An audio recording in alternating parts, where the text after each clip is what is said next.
Great. Well, I want to thank Jerome for inviting me to give a talk. The master of methane biogeochemistry, he should be giving the talk himself. But anyways, I'm happy to try to do my best to lead us through this here, and the organizing committee as well. I'm going to talk about methane concentration variations on 10 to basically 10,000 year time scale, and the impetus for this work stems from our desire to understand, or from the IPCC report, in which they've identified CO2 as being the most important radiative gas here accumulating in the atmosphere today. But methane should not be discounted, especially when you consider that the albedo effect associated with the particles that CO2 emits, that go with CO2 emissions, methane becomes a much more important player in the future radiation budget. The other issue is that methane has a relatively short lifetime in the atmosphere of approximately 8 years, so mitigation efforts to reduce methane emissions in the future could have a very substantial rapid effect on the radiation budget. What we know about the methane budget today comes from a lot of sources. The NOAA CMDL group has been doing monitoring of the methane concentrations throughout the atmosphere over the last basically 25 years or so. Here's a rendition of the last sort of 10 years or so of the methane concentration as a function of latitude, and then the concentration shown on the vertical axis. There's a couple of interesting points that you want to take away from this slide. The first is that there's a gradient in methane concentration with lower concentrations in the southern hemisphere than they are in the northern hemisphere, and this stems from the predominance of sources of methane in the northern hemisphere that's driving that gradient. The other thing to note is that there's a strong seasonality in the methane concentration. You can see by the wiggles in the rug here, with methane concentrations being relatively higher emissions in the summertime, higher temperatures, as opposed to the wintertime emissions. And then there you can see, while it's not real clear, the sort of the trending of the concentrations here by looking at the color gradations here, especially in the mid-latitudes, that methane concentrations have been increasing over this time scale, relatively minor in this plot, but the last couple of years have seen a dramatic increase in the rate of methane accumulation in the atmosphere, so that leads us to be concerned about this for future climate. What we know about the methane budget comes from people going out and laboriously measuring individual sources and then extrapolating those sources to the global budget here. And this is one of probably 50 or so scenarios here. It's not necessarily important to point that out, but here I plot the individual sources shown here, the global emissions here. This is for a 1991 scenario.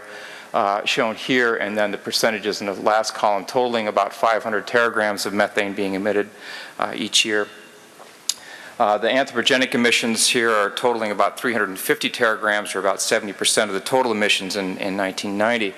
That leaves the wetlands, which you can sort of distinguish between low latitude wetlands accounting for some 70% of the total emissions, and then a high latitude emission source of 35 teragrams as well, which is somewhat important here for the talk.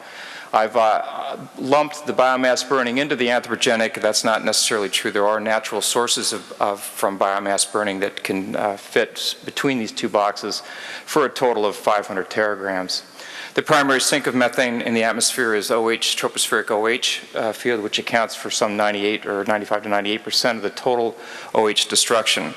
Obviously, as you change the concentration of OH in the atmosphere, you change the lifetime and therefore the concentration of methane in the atmosphere.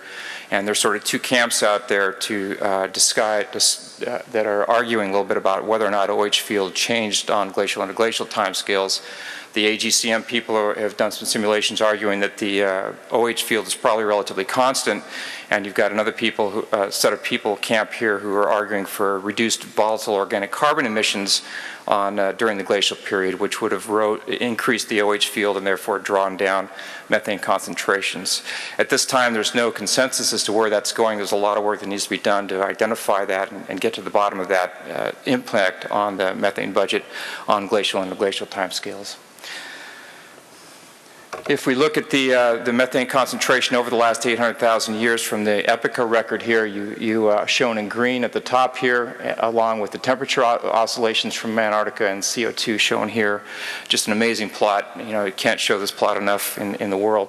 But when you look at the methane concentrations, glacial methane concentrations run around 350 or so parts per billion, and interglacial warm conditions are approximately up to about 700 parts per billion.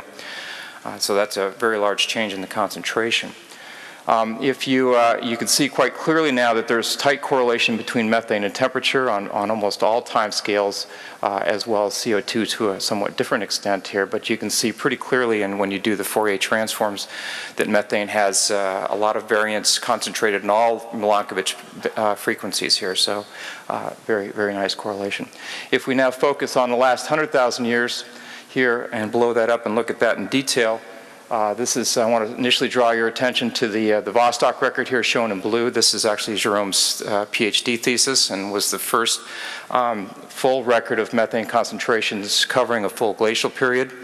And Jerome correctly pointed out that there's a tight correlation between the methane concentrations that he recorded at Vostok with the insolation curve here that you see for the Northern Hemisphere, and suggested that the relationship between those two was modulated through the monsoon indication. When you have high summer insolations in the Northern Hemisphere summer, they enhance the monsoons, bringing increased hydrologic cycle to the Southeast Asian continent anyways, and that drives the methane emissions in those regions. So if Jerome then went on, he wasn't satisfied with that to be a hero. He went on and measured samples from the Grip ice core back to 35,000 years and identified millennial scale methane oscillations here shown in red, which were lockstock with the Dansgaard-Oskar cycles here that we are now a prevalent part of the North Atlantic climate system. Because those areas are not known for being large methane emitters, the suggestion at that stage was that the DO cycles of the North Atlantic climate oscillations were teleconnected to the global methane budget, most likely in the wetlands in the tropics, which are the biggest player. Ed Brooke then went on further to do that, to extend this record back 210,000 years and illustrated that those millennial scale methane oscillations, again, were lock, stock, and barrel with all the temperature oscillations back into stage 5D, 110,000 years, and subsequently there's been work done recently that's coming out here arguing for stage 5E oscillations, as well as there's been work back in stage 6 showing that these methane oscillations are a ubiquitous part of the climate system and are telling us that methane emissions can change on very abrupt timescales under varying climate conditions. If we now turn our attention to the Younger Dryas event here shown at right in this interval and take a look at that in detail, the work again done by Ed Brooke and company with Jeff Severinghouse, the methane concentration in green here, blowing up again present day younger over here. We're looking at a 1,000-year time scale. The end of the Younger Dryas period occurred here with a dramatic increase in methane concentrations. Here's the isotopic temperature record, and then Jeff Severinghouse in 1998 discovered that you can use the delta N15 of N2 trapped in the bubbles as a proxy for surface temperature. And when you align the two gases here, N15 of N2 and methane, you can actually identify very accurately the phasing of methane concentration changes and surface temperatures over Greenland. And the result of that, if you just draw a line through here, is that the methane concentrations were in phase or lagged slightly the increasing temperatures over Greenland. And this was about time that the clathrate gun hypothesis was getting off the ground, and Jim Kennett was arguing that maybe you had these massive clathrate outbursts which were driving temperature changes. So this is the first nail in the coffin of the clathrate gun hypothesis, that because the methane actually was in phase or lagged the temperature, it couldn't have driven the temperature change itself. If we now turn our attention to the methane isotope composition over time, we need to be aware of the characteristic isotope signatures for the various sources. Deuterium values with light values over here, methane CH4, C13 values on the x-axis with, again, light values over here. You have a group of wetlands here in the very light isotopic compositions shown here, human-induced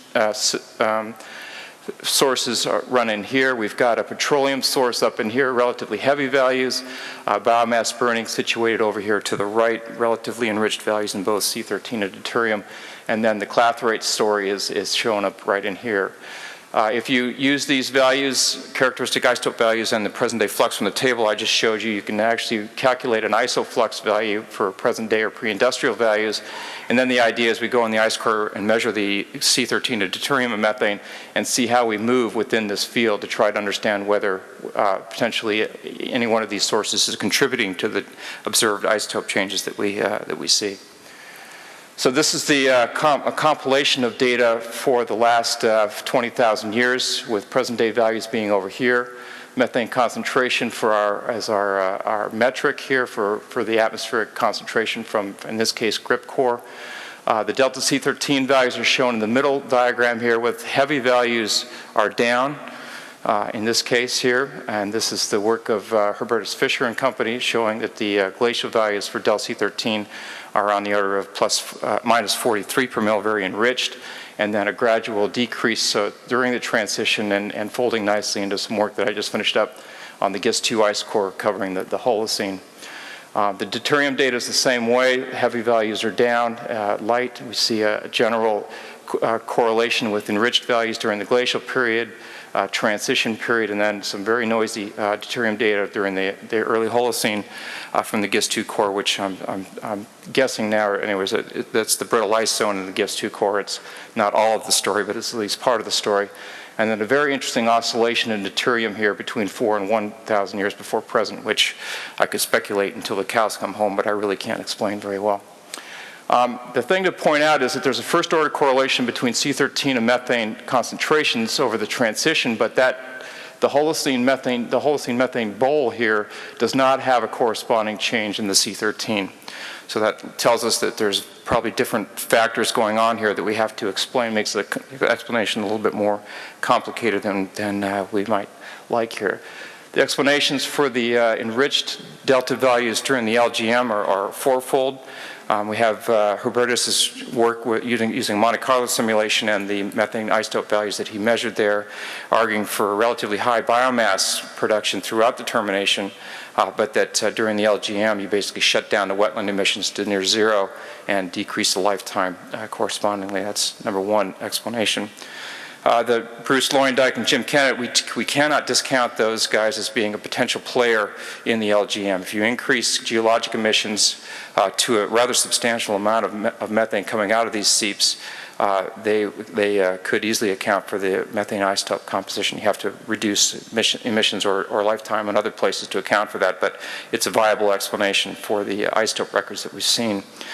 I've pushed the concept of lower net to gross methane emissions from wetlands as a viable explanation. It satisfies both the C13 and the deuterium data very nicely and decreases the emissions of methane from the atmosphere correspondingly as well. And then finally, the changes in the C3 to C4 ratio of plants, which are the substrate for the methanogens in wetlands. As you reduce CO2, you decrease the ratio of C3, increasing C4 production. And therefore that drives, because of the isotopic composition of the C4 plants is heavier, the corresponding methane emitted from these places are liable to be heavier as well. This is all very qualitative approaches here, which is about all we can do at this phase. But if we look at the Holocene, there's about a 1.7 per mil C13 shift from the beginning to the end of the Holocene. And I've got two possible candidates to explain that values. One involves, both of which involve the Arctic. If you think about the Arctic during the last glacial period, it was covered with a Laurentide ice sheet, so obviously not a lot of methane coming out of that system here. And as the ecosystem responds to the ice retreat here, you're opening up a whole lot of new areas. Katie Walter has done a marvelous job of opening our eyes to how much methane is actually coming out of these places, the thermal karst lakes and whatnot in the Arctic.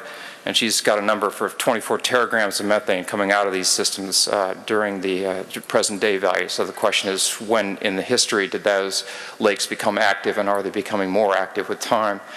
They're also extremely isotopically depleted, so that is a big lever in the isotope budget that we can use. If you use her estimate of 24 teragrams and minus 70 per mil C13 values, you can change the C13 of the atmosphere by on the order of 2.7. So that's much larger than we've seen during the Holocene, and so it's a pretty big stick. The other one is to change, again, C3, C4 ratios respond to CO2. As we've just seen, CO2 concentrations are rising during the Holocene. And so if we increase the C3 ratio of plants, high Arctic are one of those candidates during that time, you can change the C13 of methane as well. So let's turn our attention now to the last 1,000 years, my last slide. I want to show you some new data that we just finished up for the anthropogenic region here. Let me walk you through this. I've switched the scales on you, so the present day is over here. I apologize for that.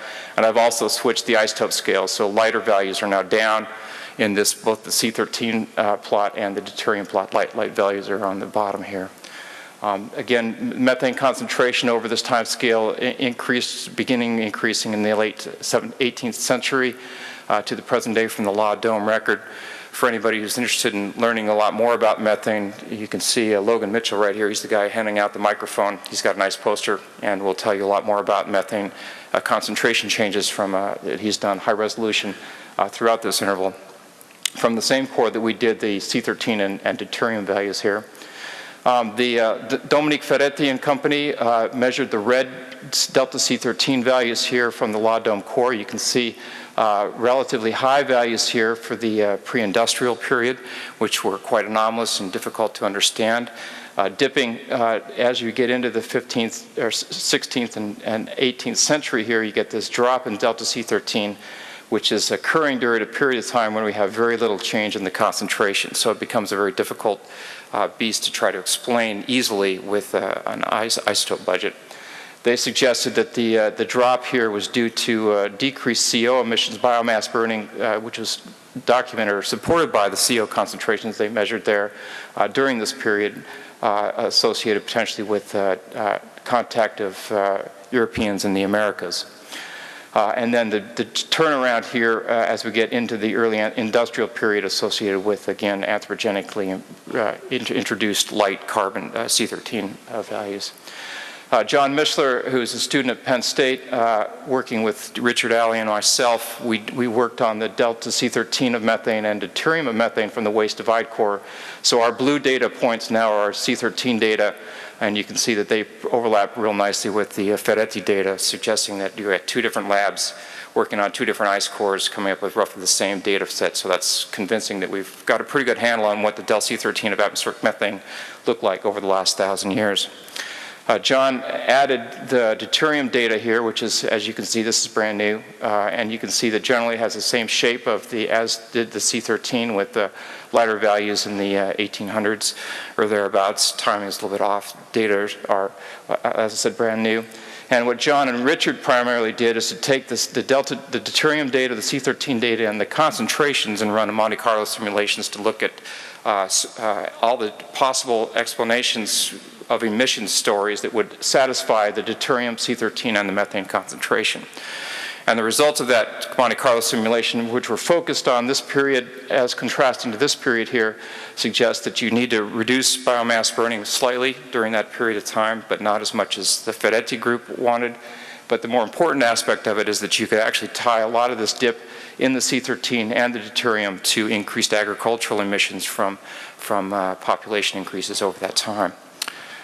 So without that, basically I'd just summarize here, we've come a long way in our understanding of the biogeochemistry of methane from ice core analysis. We've got a long way to go. I'm surmising that the next 10 years or so are going to lead to a plethora of new techniques that we can measure methane concentrations on increasingly smaller samples with better accuracy. Establishing the timing of the isotope variations relative to climate will help us to better understand and unravel some of the intricacies of the biogeochemistry of methane. Thank you.